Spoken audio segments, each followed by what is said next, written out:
Hello दोस्तों, welcome to student मंथन में आप सभी लोगों का बहुत बहुत स्वागत है। तो चलिए हम लोग शुरू करते हैं सेशन आज की सेशन जो है हमारा जो एनसीईआरटी बुक की क्लास 6 की छठी चौथी चैप्टर है, जिसका नाम है what books and burials tells us. मतलब जो हमारी किताब और कब्रिस्तान क्या कहती है, इसके बारे में बताया गया है। ठीक है। और इसमें हम लोग अपने वेद के बारे में पढ़ेंगे, ऋग्वेद के बारे में बताया गया है, महापाषाण कब्र जो होते हैं, ब्यूरियल्स, उसके बारे में बताया गया था।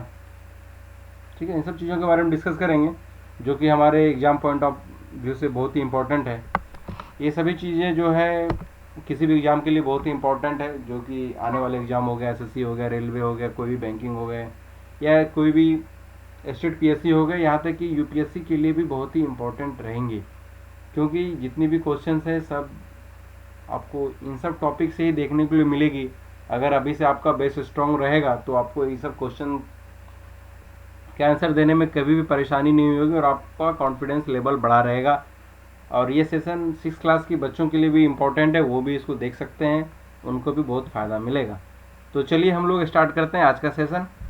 चैप्टर 4 है हमारा। इसमें ये बताता है कि क्या बताती है हमारी किताबें और कब्रें। ठीक है। तो इसमें एक पुस्तकालय में मेरी, ठीक है, एक मेरी नाम की लड़की है, उसके बारे में बताया गया कि वो पुस्तकालय में कैसे क्या करती है। ठीक है। तो बताते हैं कि जैसे ही बेल बजा तो जो टीचर्स है ना, अपने बच्चों को, जो स्टूडेंट्स हैं उन लोगों को साथ में आने के लिए कहते हैं। फिर वो लोग पुस्तकालय जाते हैं। बच्चे जो है, बच्चों में एक मेरी थी, मेरी पहली बार पुस्तकालय जा रही थी। ठीक है। पुस्तकालय में उसके पुस्तकालय जो था, लाइब्रेरी जो जिसको बोलते हैं, लाइब्रेरी जो था उसके क्लासरूम से काफ़ी बड़ा था। वहाँ पे बहुत सारे जो है बुक्स के रैक, लाइब्रेरी में तो बहुत सारे बुक के रैक होते थे। मैरी को देखने के लिए मिला। ठीक है। मैरी क्या है, एक कोने में एक अलमीरा था, उस पर मोटी मोटी किताब भरा हुआ था। तो मैरी उसको खोलने की कोशिश कर रही थी। तो टीचर ने देखा और उसको बोला कि उस अलमारी में जो क्या है, अलग अलग जो रिलीजियस बुक्स रखी हुई हैं। तो और टीचर ने पूछा कि क्या तुमको मालूम है कि हमारे वेदों का भी एक यहाँ पे कलेक्शंस है, संग्रह है। तो मेरी सोचने लगी कि वेद क्या होते हैं। तो उन सब चीज़ों के बारे में आगे बताया गया है। ठीक है। दुनिया के प्राचीनतम जो ग्रंथ है उसमें से एक क्या है, वेद बोलते हैं उसको, वेद है, वेद। तो वेद कितने हैं सब लोगों को पता होगा शायद। वेद 4 हैं। ऋग्वेद हो गया, सामवेद हो गया, यजुर्वेद हो गया, अर्थवेद हो गया। ठीक है। इन सब में सबसे पुराना वेद कौन सा है? ऋग्वेद है। ठीक है। जिसकी रचना लगभग 3500 साल पहले हुई थी। ठीक है। ऋग्वेद में लगभग 1000 से ज़्यादा प्रेयर्स या प्रार्थना है, जिनको सूक्त कहा गया है। ठीक है। सूक्त का मतलब क्या होता है? अच्छी तरह से बोला गया। ये देखिए, सूक्त का मतलब बताया गया, अच्छी तरह से बोला गया। ठीक है। इसमें क्या है, विभिन्न देवी देवताओं की स्तुति में रचे गए हैं। ये सब जो सूक्त है, प्रार्थना है, ये अलग अलग देवी देवताओं के स्तुति में रचे गए हैं। और इनमें सबसे इम्पोर्टेंट 3 देवता इन लोग ऋग्वेद में माने गए हैं। अग्निदेव हो गए, इंद्रदेव हो गए और सोमदेव हो गए।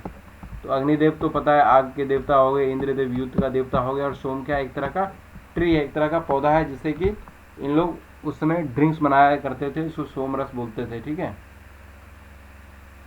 सोमरस, वो कभी आपको पढ़ने के लिए मिलेगा आगे चैप्टरों में, सोमरस। ठीक है। और आगे ये बताया जाता है कि वैदिक जो प्रार्थना होती थी ना, उसका रचना कौन करता था? उस रचना जो ऋषि मुनि क्या करते थे, जो ऋषि मुनि हुआ करते थे, उन लोग इन प्रार्थनाओं की, प्रेयर्स की जो रचना बना, मतलब लिखते थे या बनाते थे, उन लोग ही करते थे। जो आचार्य होते थे ना, जो ऋषि मुनि जो ज्ञान देते थे, जो गुरु है उसको आचार्य बोलते थे। आचार्य क्या, जो स्टूडेंट्स को क्या है, मतलब इन्हीं अक्षर और शब्दों में क्या, वाक्यों को बांट के सस्वर पाठ करा के क्या कंठस्थ करवाते थे, मतलब उसको याद कराते थे। उसमें पेन पेंसिल नहीं हुआ करते थे। जो आचार्य बोलते थे, साथ में ये लोग भी बोलते थे, और उसको क्या ऐसे कंठस्थ करवाते थे, याद करवाते थे उसको। ठीक है।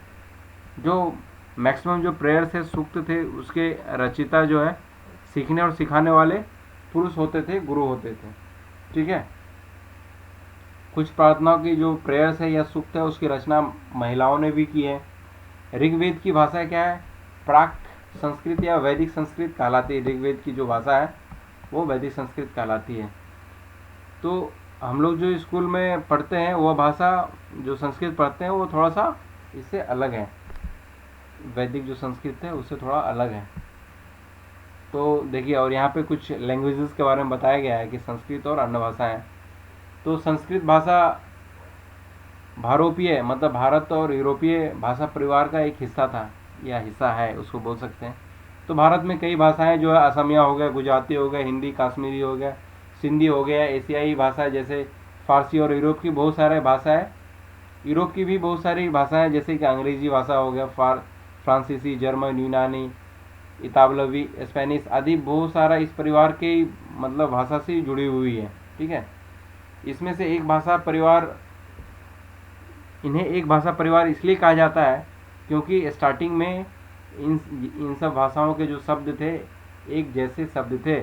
उदाहरण के लिए मातृ, संस्कृत में मातृ, हिंदी में माँ बोलते थे और अंग्रेजी में मदर बोलते हैं। ठीक है, अब देखिए ये बताते हैं कि उपमहाद्वीप के दूसरे भाषा परिवारों की भी भाषाएं बोली जाती थी। ठीक है, जो अपना ये उपमहाद्वीप हुआ करता था, साउथ एशिया वाला एरिया, ठीक है, उसमें दूसरे भाषा परिवार जो होते हैं, जो लैंग्वेज फैमिली होते थे, लैंग्वेज ग्रुप बोल सकते हैं, उस तरह की भाषाएं बोलते थे। जैसे कि जो हमारे ईस्ट रीजन वाले जो एरिया हो गए, उस प्रदेश में क्या है, लोग तिब्बत बर्मा परिवार की भाषाएं बोलते थे। जो साउथ वाला एरिया हो गया, तमिल, तेलुगु, कन्नड़, मलयालम, ये सब द्रविड़ भाषा परिवार की भाषाएं हैं। ठीक है, तो और क्या है, बताते हैं कि झारखंड और मध्य भारत का जो बहुत सारा एरियाज है वहाँ पे आज भी जो कौन सी भाषाएं बोली जाती है, कौन से परिवार की भाषाएं हैं, ये ऑस्ट्रो एशियाटिक भाषा जो भाषा है उनके परिवार से जुड़ी है। ऑस्ट्रो एशियाटिक भाषा परिवार से जुड़ी है इन सब की भाषा, जो झारखंड है और मिडिल इंडिया की जो एरिया है, कुछ एरिया वहाँ के। ठीक है, तो आगे बताते हैं कि हम लोग जो जिस बुक को पढ़ते या लिखते हैं, क्या लिखा है कि जिन बुकों को हम पढ़ते हैं वह लिखी और छपी गई है। अच्छा, जो भी बुक्स हम लोग पढ़ते हैं क्या उसका प्रिंटिंग किया गया है, उसको लिखा गया है। ठीक है, और ऋग्वेद को क्या किया जाता था, सिर्फ उच्चारण किया जाता था, श्रवण किया जाता था, मतलब सुना जाता था और बोला जाता था, उसको ना तो पढ़ा जाता था ना ही लिखा जाता था। जब इसकी रचना हुई थी ऋग्वेद की, तो कई सौ साल के बाद उसको पहली बार लिखा गया था। ठीक है, और इसके छापने का काम तो बहुत ही मुश्किल था, जो आज से लगभग 200 साल पहले हुआ था। ऋग्वेद का जो प्रिंटिंग हुआ था आज से 200 साल पहले हुआ था, बट उसको लिखा कब गया था, रचना के उसकी जो रचना की गई थी उसके कई सौ साल बाद उसको लिखा गया था, शायद पांडुलिपि में लिखा गया था। ठीक है, तो इतिहासकार जो होते हैं, जो ऋग्वेद का अध्ययन कैसे करते हैं, कैसे स्टडी करते हैं, जो इतिहासकार हो गए, जो आर्कियोलॉजिस्ट हो गए, आर्कियोलॉजिस्ट जो हुए ना, उसकी तरह ही मतलब पास्ट के बारे में बहुत सारी जानकारी कलेक्ट करते हैं। ठीक है, लेकिन क्या है, वो जो फिजिकल एविडेंस मिलते हैं उसके अलावा भी वो जो लिखा गया हुआ जो सोर्स मिलता है उसका भी वो लोग उपयोग करते हैं। तो यहाँ पे दिया गया है कि कैसे वो लोग स्टडी करते थे, उसको पढ़ते कैसे थे। तो ऋग्वेद में कुछ जो है सूत्र जो है वार्तालाप के रूप में दिया गया है, कन्वर्सेशन के रूप में दिया गया है। विश्वामित्र एक ऋषि हैं, उनके और देवियों के रूप में पूजित दो नदी जो है ब्यास और सतलुज नदी के बीच में एक संवाद हुआ था, कन्वर्सेशन हुआ था। उसमें मतलब उस कन्वर्सेशन को ही ऋग्वेद में सूक्त के रूप में या प्रार्थना के रूप में लिखा गया है। ठीक है, कुछ ऐसे भी मिलते हैं सूक्त या प्रार्थना जो बोल रहे उसको। ठीक है, ये देखिए ऋग्वेद पांडुलिपि में पहले लिखा गया था। ठीक है, इसका एक पन्ना दिखाया गया वहाँ पे, इसका एक पेज है जो कि भुर्ज का जो पेड़ होता था हिमालय वाले क्षेत्र में मिलते थे, उसकी छाल पे लिखी गई थी। ठीक है, यह पांडुलिपि कहाँ पाई गई थी, यह जो है कश्मीर में पाया गया था। ये कब, लगभग 150 साल पहले ऋग्वेद, हाँ ये वहाँ पाया गया था, और इसको लगभग 150 साल पहले ऋग्वेद की पहली बार प्रिंटिंग वाला काम किया गया है, और इसकी पांडुलिपि को देखकर अंग्रेजी अनुवाद भी तैयार किया गया है। और ये जो पांडुलिपि है अभी कहाँ पे रखा हुआ है, ये पुणे महाराष्ट्र के एक पुस्तकालय में अभी रखा गया है। ठीक है, ये देखिए यहाँ पे विश्वामित्र और नदियों के बीच वाला कुछ कन्वर्सेशन दिया गया है। ठीक है, जो कि हमारे लिए उतना इम्पोर्टेंट नहीं है, अगर पढ़ना चाहे तो पढ़ सकते हैं। ठीक है, वो नदियाँ के बारे में बताया कि बहते कैसे हैं, उसकी विशेषताएं बताया गया, शक्ति के बारे में बताया गया, ये सब चीज़ों के बारे में बताया गया, जो कि हमारे लिए उतना इम्पोर्टेंट नहीं है। बस ये जानना है कि विश्वामित्र और जो नदी के बीच में कन्वर्सेशन हुआ उसको ऋग्वेद में लिखा गया है। ठीक है, आगे देखते हैं। मवेशी, घोड़े और रथ। तो ऋग्वेद में क्या है, मवेशी जो होते हैं, जानवर होते हैं, पालतू जानवर होते हैं, बच्चे, खास करके लड़का और घोड़ों की प्राप्ति के लिए अनेक प्राप्ति मतलब अनेक जो है सूक्त या प्रार्थना लिखा गया है ऋग्वेद में। ठीक है, घोड़ों को लड़ाई में रथ खींचने के काम में लाया जाता था। इन लड़ाई में मवेशी जीत कर लोग लाते थे। जो लड़ाई लड़े तो जिस एरिया में लड़ाई लड़े वहाँ से क्या है लोग मवेशी जो जानवर हो गए पालतू, वहाँ से लोग मतलब ले आते थे। और लड़ाई किस लिए होती थी, लड़ाई वैसे ज़मीन के लिए होती थी जहाँ पे क्या अच्छे चारागाह हो, जानवर के लिए अच्छी चारागाह हो, मतलब खाने का घास हो, और वहाँ पे जौ जैसी जो फसल जल्दी से उगाया जा सकता है, जहाँ पे उपजाऊ ज़मीन हो, उस जगह के लिए मैक्सिमम टाइम लड़ाई होती थी। कुछ लड़ाई जो होता है पानी के स्रोत के लिए, जैसे कि उसके लिए भी लोग लड़ते थे। लोग को बंदी बनाने के लिए भी कभी कभी लड़ाई लड़ी जाती थी, इसलिए लड़ाई लड़ते थे उस समय। और युद्ध में जीता गया जो धन होता था ना, जितने भी संपत्ति होते थे, उसका कुछ भाग जो है सरदार रख लेते थे।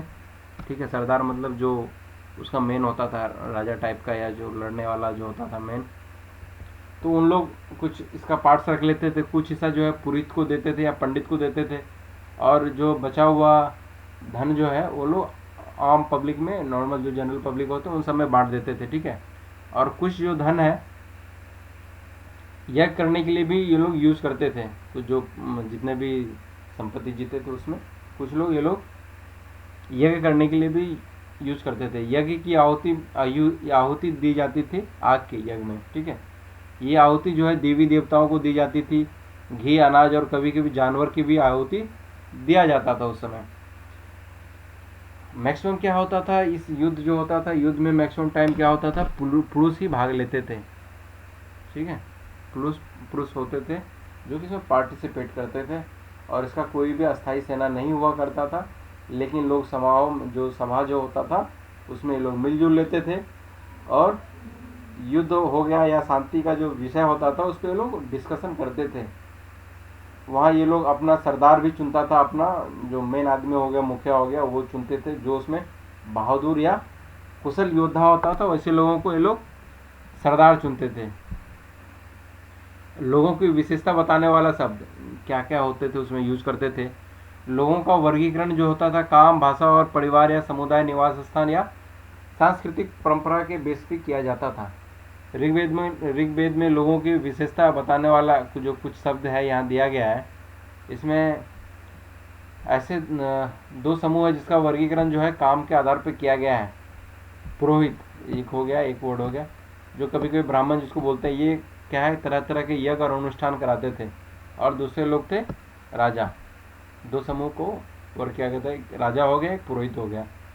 तो ये राजा वैसे नहीं थे जिसके बारे में हम लोग आगे पढ़ते हैं, बहुत बड़ा साम्राज्य राजपाट इन लोग का होता था, वैसे राजा नहीं थे।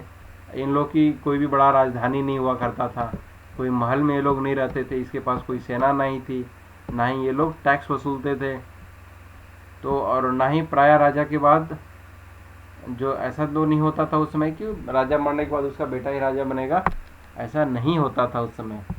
ठीक है, जनता और जो उसका पूरे जो कम्युनिटी है उसको, उसके लिए दो वर्ड यूज करते थे, जिसका जो वर्ड है उसको बोलते हैं जन और विश। ठीक है, जन का प्रयोग हिंदी और जो अन्य भाषा है उसमें जन का वर्ड यूज होता था जनता के लिए, और दूसरा वर्ड है जिससे वैश्व शब्द निकला है, जिसको आगे हम लोग पढ़ेंगे, वो भी जनता के लिए यूज होता था। ठीक है, ऋग्वेद में विश और जनों के नाम उस जगह पे मिलते हैं इसलिए हमें पुरुजन या विषजन, भारतजन, विष, यदुजन या विष जैसे अनेक उल्लेख जो है कि ऋषि नहीं ऋग्वेद में मिलते हैं। ठीक है। और क्या है कि जिन लोगों ने इस प्रार्थना का जो ऋग्वेद में जो प्रार्थना दिया गया है, सूक्त जो दिए गए हैं, उसकी रचना जो खुद मतलब किए हैं ना, वो लोग क्या है कभी कभी खुद को आर्य कहते थे। ठीक है। और अपना जो विरोधी होते थे, अपोजिशन वाले लोग होते थे, उसको दास या दस्यु कहते थे। ठीक है। दसवीं वो लोग होते थे जो यज्ञ नहीं करते थे। जो लोग यज्ञ नहीं करते थे उसको दस्यु बोलते थे, या दूसरी भाषाएं बोलते थे उसको दस्यु बोलते थे। बाद में दास और दासी शब्द का प्रयोग गुलाम के लिए होने लगे। दास वे स्त्री और पुरुष होते थे जो कि युद्ध में जिसको गुलाम बनाया जाता था, बंदी बनाया जाता था, जीत के लाया जाता था। उन्हें उनके मालिक की जायदाद या प्रॉपर्टी माना जाता था। जो मालिक बोलेगा वही उसको करना पड़ता था। जिस युग में उपमहाद्वीप के उत्तर पश्चिम में ऋग्वेद की रचना हो रही थी, उसमें क्या दूसरे जगहों पे अलग अलग तरह का डेवलपमेंट हो रहा था। ठीक है। जैसे यहाँ पे एक चीज़ दिया हुआ, खामोश प्रहरी, महान पाषाणों की कहानी। खामोश प्रहरी किसको बोलते हैं? जो बड़े बड़े पत्थर थे ना, उसको खामोश प्रहरी यहाँ पे डिनोट किया गया है। ठीक है। ये जो महापाषाण है, ये क्या है? बड़ा विशाल सा पत्थर है। ठीक है। जिसको महापाषाण, महा मतलब बड़ा, पाषाण मतलब पत्थर। ठीक है। ये सब पत्थर का टुकड़ा था, बड़ा टुकड़ा। ठीक है। और इसको किस लिए यूज करते थे? ये पत्थर दफनाने की जगह पर लोगों द्वारा बड़े करीने से लाए गए थे। ठीक है। जहाँ पे दफनाया जाता था वहाँ पे पत्थर को लाया जाता था लोगों के द्वारा, कोई जुगाड़ होगा। ठीक है। उसमें लाए जाते थे। ये जो कब्र बनाने के जो महापाषाण कब्र है, ठीक है, जो महापाषाण मतलब जो जहाँ पे कब्र के ऊपर पत्थर रखते थे उसको महान पाषाण बोलते थे। ठीक है। तो महापाषाण बनाने वाला जो प्रथा कब चालू हुआ? आज से 3000 साल पहले शुरू हुआ था। यह जो प्रथा कहाँ कहाँ मिलता है? दक्कन में देखने के लिए मिलेगा, दक्षिण भारत में, उत्तर पूर्वी भारत में और कश्मीर में ये सब चीज़ पॉपुलर थी। जो कुछ महापाषाण जो है, महापाषाण पुरास्थल मैप में दिखाया गया है। ठीक है। और कुछ महापाषाण जमीन के ऊपर ही दिख जाते हैं, और कुछ महापाषाण जमीन के भीतर भी होते हैं, जहाँ पे छोटा पत्थर डाल के जमीन के अंदर डाल देते हैं उसको। महापाषाण जो जमीन के भीतर थे, जो बाहर दिखते थे। ये देखिए, ये कब्रिस्तान हो गया, चारों तरफ पत्थर बड़े बड़े डाल दिए, एक कब्रिस्तान हो गया। ठीक है। कई बार जो है ना, आर्कियोलॉजिस्ट को गोलकार सजाए हुए पत्थर मिलते हैं, कई बार अकेला खड़ा पत्थर मिला है। ठीक है। यही एकमात्र प्रमाण है जो कि जमीन के नीचे कब्रों को दर्शाता है। ठीक है। तो कुछ कब्र जो था पिछले पेज में हम लोगों ने पढ़ा था, कुछ जमीन के नीचे भी कब्रें थी, कुछ जमीन के ऊपर भी कब्रें थी। ठीक है। और आगे दिया गया है, ये देखिए, इन सब में कब्र में क्या है, कुछ समानताएं होती है, सिमिलैरिटी होती थी। क्या है? मृतक को एक खास किस्म की मिट्टी का जो बर्तन के साथ दफनाया जाता था, जिसे काले लाल मिट्टी के बर्तनों के नाम से जानते हैं, ब्लैक एंड रेड वेयर के नाम से जानते थे। इनके साथ ही क्या, लोहे के औजार और हथियार, घोड़े के कंकाल और सामान और पत्थर के गहने भी दफनाए जाते थे या मिले हैं वहाँ से, कब्र से। ठीक है। देखिए ऊपर में जो हम लोग मैप फोटो देख रहे थे, वहाँ पे क्या है, ये किस चीज़ का था? एक महापाषाण का ताबूत। ठीक है। क्या है, सावधान, मतलब जिसमें सब रखा जाता था, सिस्ट बोलते थे उसको। ठीक है।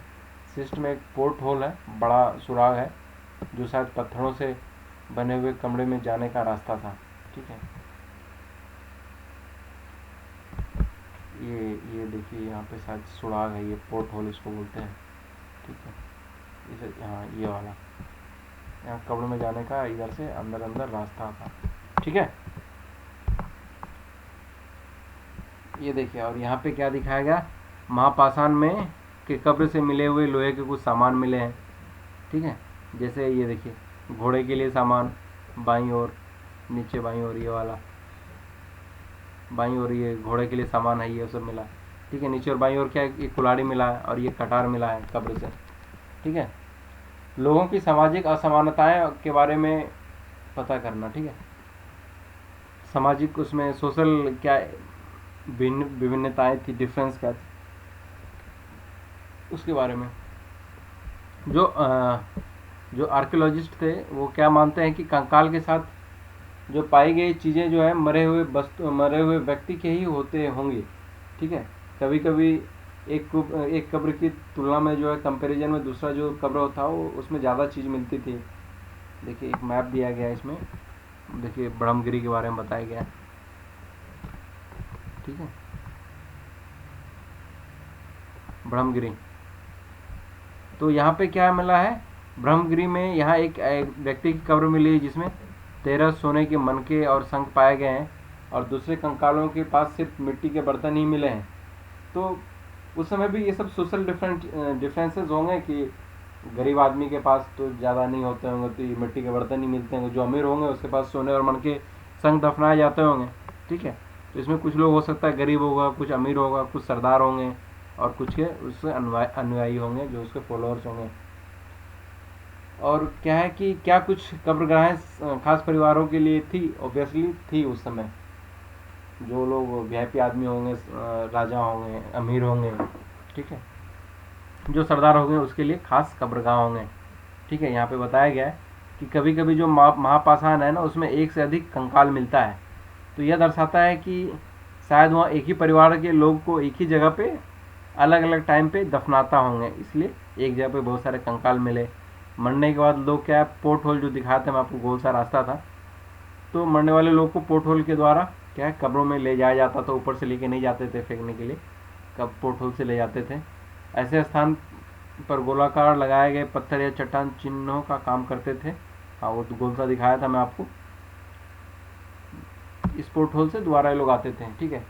इनाम गांव के विशिष्ट व्यक्ति की कब्र, ठीक है। एक इनाम गांव है जो आपको मैप में दिखाता हूँ, ये देखिए ये इनाम गांव, इसकी कहानी बताते हैं यहाँ पे। तो इनाम गांव जो है इसके बारे में बताते हैं। इनाम गांव जो है कहाँ पे है, ये भीमा की एक सहायक नदी है घोड़, ठीक है, उसके उसके किनारे एक जगह है। इस जगह पे 3600 से 2700 साल पहले लोग रहा करते थे, और वहाँ पे क्या है जो वयस्क लोग होते थे, जो मतलब क्या बोलते हैं एडल्ट लोग होते थे, उसको नॉर्मली क्या है गड्ढे में सीधा लेटाकर दफनाया जाता था। उसका जो सिर होता था डेड बॉडी का उत्तर की दिशा में होता था, और कई बार उसको लोग क्या है घर के अंदर ही दफनाते थे, ठीक है। और जो बर्तन में वो लोग खाना खाते थे उसको या पानी पीते थे उसको सबके साथ ही या बॉडी के साथ ही वो लोग दफनाते थे साथ में। एक व्यक्ति को 5 कमरे वाले मकान के आंगन में, ठीक है, 5 कमरों का एक मकान होगा, उसके बीच आंगन होता है ना, आंगन में 4 पैरों वाले मिट्टी के एक बड़े संदूक में दफनाया गया था। मिट्टी का 4 पैर वाला एक संदूक बनाया गया था, उसमें इन लोगों को दफनाया गया था। बस्ती के बीच में बसा यह एक गांव में सबसे बड़े घरों में एक था, इनाम गांव। इस घर में एक अनाज का गोदाम भी था। सबके पैर जो है ना, बॉडी के पैर जो थे वो मुड़े हुए थे। हो सकता है ये सरदार का सब होगा। ये देखिए यहाँ पे कंकाल के बारे में बताते हैं कि लोग कैसे जान सकते हैं कंकाल लेडीज का है जेंट्स का है, तो ये तो बताना मुश्किल हो जाता था। तो बच्चे का तो और बड़े का पता चल जाता है कि छोटे छोटे साइज के होंगे तो बच्चे का है, और बड़ा साइज का तो बड़ों का मिल जाएगा। स्त्री पुरुष का बताना मुश्किल था, तो इस आधार पर लोग डिसाइड करते थे कि जहाँ पे आभूषण मिलते थे वो लेडीज का होगा, लेकिन क्या आभूषण तो जितने भी ऑर्नामेंट है वो लोग पुरुष भी उस समय पहनते थे, ठीक है। तो अभी क्या है कैसे लोग जानेंगे, तो हड्डी का स्ट्रक्चर जो होता है लेडीज़ का कुछ अलग होता है, उसके आधार पे भी लोग जान पाते हैं कि ये लेडीज़ का हड्डी है और ये जेंट्स का हड्डी है, ठीक है। तो एक चीज़ और दिया गया, आज से लगभग 2000 साल पहले चरक नाम का एक वैद्य हुआ करता था। जो वैद्य होते थे पहले, डॉक्टर जिसको बोलेंगे, गांव का डॉक्टर जो होता था, वो जड़ी बूटी से जो इलाज करते थे उसको वैद्य बोलते थे, ठीक है। वो एक चिकित्सा शास्त्र पर उसने एक चरक संहिता लिखी थी वो, ठीक है। और वो क्या कहता है कि मनुष्य के शरीर में 307 हड्डियां होती है, जबकि हम लोग नॉर्मल अभी जो पढ़ते हैं उसमें क्या 206 हड्डियां होती है। तो उसमें लगभग क्या मान सकते हैं कि चरक जो है उसको दांत दांत को भी गिनती कर लिए होंगे, कुछ जोड़ जो हम लोग उसको काउंटिंग नहीं करते हैं उस जोड़ को भी उन लोगों ने काउंटिंग किया होगा उसमें, इसलिए उनके टाइम में 360 हड्डी मिले। तो इनाम गांव के लोग क्या काम धंधे क्या करते थे, इसके बारे में बताते हैं कि इनाम गांव में पुरातत्वविद को जो मिला है गेहूँ जौ चावल दाल बाजरा मटर और तिल का जो सीड्स मिला है, कई जानवर का हड्डी भी मिला है और हड्डियों पे काटने का भी निशान मिला है। तो इससे लगता है कि किसी भी हड्डी को आप काटेंगे तो उसका पता चल जाएगा हड्डी काटा गया है। ठीक है, उससे लगता है कि उसमें लोग मांस भी खाते होंगे। ठीक है, गाय हो गया, बैल भैंस बकरी भेड़ कुत्ता गधा सुअर सांबर चितकबरा हिरन हो गया, कृष्ण मृग हो गया, खरा हो गया, नेवला चिड़िया घड़ियाल कछुआ केकड़ा और मछली की हड्डियां भी पाया गया है। ऐसा एविडेंस मिला है कि बेर हो गया, आंवला जामुन खजूर और कई तरह की रसबड़ियाँ एकत्र की जाती थी। ठीक है, और एक चीज़ ये दिया गया है चीन के बारे में दिया गया है कि 35,000 साल पहले यहाँ पे क्या लेखन की कला की सबसे पुराने उदाहरण पाए गए हैं। ठीक है, यह जानवर की हड्डी पे लिखा गया है। ठीक है, और इसमें भविष्यवाणी करने वाली हड्डी कहा जाता है, क्योंकि ऐसा मान्यता था कि ये भविष्य बताती है। राजा लोग लिपिकारों से इस हड्डियों पर सवाल लिखवाते थे, क्या वे युद्ध जीतेंगे, इस तरह के सवाल, और क्या फसल अच्छी होगी या उसको बेटे होंगे, या फिर इस हड्डियों को क्या आग में डाल दिया जाता था, जहाँ इसे गर्मी से चटक कर दरारें पड़ जाती थी। ठीक है, आग में जलाएंगे तो इसको क्या है क्रैक हो जाती थी। भविष्यवक्ता क्या है इन जो क्रैक को देख के भविष्यवाणी करने की कोशिश करती थी। वाह, कितना अच्छा था उस समय है, लोग हड्डी को जला के देख लेते थे। तो भविष्य वक्ता जो है कभी कभी क्या गलती भी कराते होंगे पता नहीं, गलती भी करते थे। तो ये राजा जो है शहर में महल बना कर रहते थे और बेशुमार धन दौलत इकट्ठा कर ठीक है कर ली थी। इसमें से बड़ा नक्काशी किए हुए कांसे के बर्तन मिले थे, लोहे का इस्तेमाल नहीं करना जानते थे लोग। ठीक है, उस समय नहीं करते थे। ये देखिए यहाँ पे कुछ बताया गया है सूक्त के बारे में। सूक्त क्या है, अच्छी तरह से बोला गया चीज़ को, जो सूक्त है प्रार्थना किया गया है उसको बोलते हैं। और ये दास किसको बोलते हैं, गुलाम को। यज्ञ किसको बोला गया, अनुष्ठान को। रथ जो है युद्ध में प्रयोग किया जाता था। महापाषाण क्या है, सजाए गए पत्थर डेकोरेट किए गए। देखिए ये दासों के लिए कौन सा वर्ड यूज किया जाता था, दस्यु वर्ड हम लोग सुने थे ना।